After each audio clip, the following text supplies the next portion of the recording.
भरत गोगावले यांच्या मतदारसंघात तटकरेंचं जोरदार शक्ती प्रदर्शन। महाडमध्ये राष्ट्रवादी भाजप युतीकडून उमेदवारी अर्ज दाखल। सुनील तटकरेंनी शिवसेनेच्या आमदारांनी केलेल्या वक्तव्याची दखल घेत चांगलेच खडे बोल सुनावले। शिवसेना प्रमुख बाळासाहेब ठाकरेंचा आज 13वा स्मृती दिन। आदरांजली वाहण्यासाठी शिवसैनिकांची शिवतीर्थावर गर्दी। उपमुख्यमंत्री एकनाथ शिंदे बाळासाहेब ठाकरेंच्या पुतळ्याचं नगर सिनेमा इथे जाऊन घेणार दर्शन। आज बाळासाहेब ठाकरेंचा स्मृती दिन, त्यानिमित्त हे घेणार दर्शन।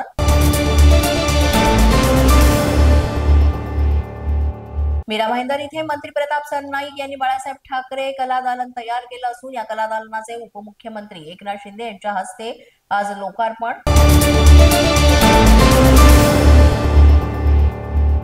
डबेवाला असोसिएशनचा ठाकरेंच्या शिवसेनेला रामराम। डबेवाला असोसिएशन देणार महायुतीला पाठिंबा।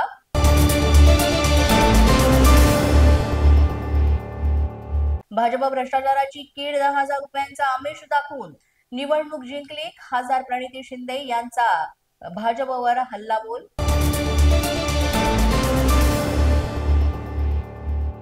बीडमध्ये अजित पवारांना मोठा धक्का। डॉक्टर योगेश क्षीरसागर यांचा भाजपत प्रवेश। पंकजा मुंडे यांच्या नेतृत्वाखाली क्षीरसागर भाजपमध्ये।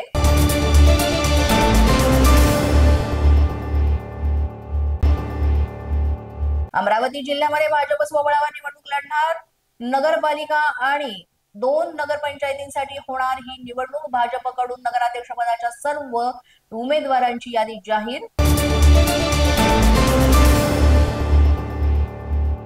लोणावळ्यामध्ये महायुतीमध्ये वाद। राष्ट्रवादीकडून लोणावळा वडगाव इथं स्वबळाची तयारी सुरू।